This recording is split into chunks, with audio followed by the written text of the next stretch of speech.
नमस्कार. चला तर मग आज आपण पाहणार आहोत अतिशय खुसखुशीत अशी मटार कचोरी. चला तर मग रेसिपीला सुरुवात करूया. सर्वप्रथम मी या ठिकाणी 2 वाटी मैदा चाळून घेतलेला आहे. मैदा हा मोजून घ्यायचा आहे. त्यामध्ये आता आपण या ठिकाणी थोडंसं मीठ टाकून घेणार आहोत. मी अर्धा चमचा मीठ टाकून घेतलेलं आहे. अगदी चुटकीवर खाण्याचा सोडा टाकून घ्यायचा आहे आपल्याला आणि आता त्याचबरोबर आपल्याला त्यामध्ये थोडंसं तेल टाकून घ्यायचं आहे. मी 2 पळी तेल त्यामध्ये टाकून घेतलेलं आहे आणि व्यवस्थित असं मिक्स करून घ्यायचं आहे. तेल पूर्णपणे पिठाला लागलं पाहिजे अशा पद्धतीने आपण मिक्स करून घेऊया. 1 चमचा ओवा मी त्यामध्ये टाकून घेतलेला आहे. थोडं थोडं पाणी करून आता आपल्याला पीठ जे आहे ते छान असं मळून घ्यायचं आहे. एकदम मऊसूत पीठ अशा पद्धतीने मी या ठिकाणी तयार करून घेतलेलं आहे. आता हे पीठ आपण झाकून ठेवून देऊया. आता आपण मसाला तयार करून घेऊया. त्यासाठी मी या ठिकाणी 1 चमचा बडीशोप, 1 चमचा धने, 1 चमचा जिरे मिक्सरला बारीक वाटून घेऊया. त्याच मिक्सर जारमध्ये मी या ठिकाणी 1 वाटी हिरवे मटार घेतलेले आहेत. आता आपल्याला मिक्सरला बारीक करून घ्यायचे आहेत. त्यासाठी मी या ठिकाणी 2 हिरवी मिरची, थोडंसं आलं बारीक कट करून टाकलेलं आहे आणि जाडसर असं आपल्याला हे वाटून घ्यायचं आहे. हे पहा अशा पद्धतीने मी वाटून घेतलेलं आहे. आता आपण सारण बनवून घेऊया. त्यासाठी मी या ठिकाणी 2 पळी तेल गरम करून घेतले. त्यामध्ये 1 चमचा जिरे टाकून घेतलेले. जिरे व्यवस्थित असे तडतडले की लगेच आपण त्यामध्ये तयार करून घेतलेला मसाला टाकून घेऊया. मसाला छान असा परतून घ्यायचा आहे. मसाला थोडासा परतला की लगेच त्यामध्ये 2 चमचे बेसन टाकून घेतलेलं आहे. बेसन अवश्य टाका, त्यामुळे कचोरी जी आहे अतिशय खुसखुशीत अशी तयार होते.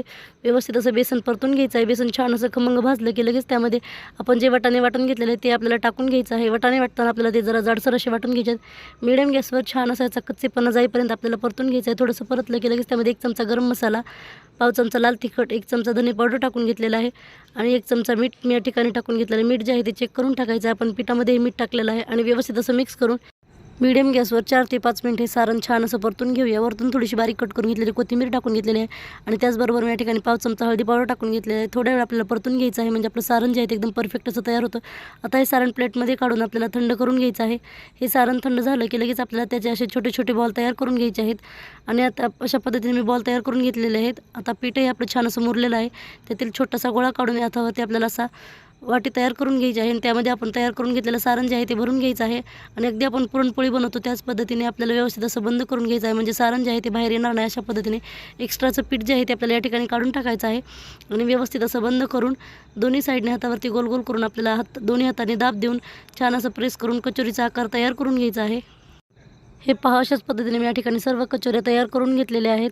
आता आपण कचोरी तळण्यासाठी या ठिकाणी तेल गरम करून घेतलेलं आहे. तेल जे आहे ते आपल्याला मीडियम गॅसवर गरम करून घ्यायचं आहे आणि मीडियम गॅसवरच आपल्याला कचोरी जी आहे ते तळून घ्यायची आहे.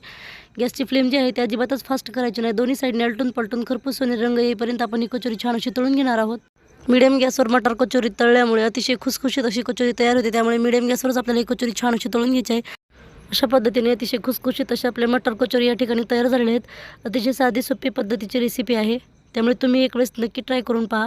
ही रेसिपी तुम्हाला कशी वाटली कमेंटमध्ये नक्की सांगा. व्हिडिओ आवडल्यास लाईक, शेअर आणि सबस्क्राईब करायला विसरू नका. पूर्ण व्हिडिओ पाहिल्याबद्दल धन्यवाद.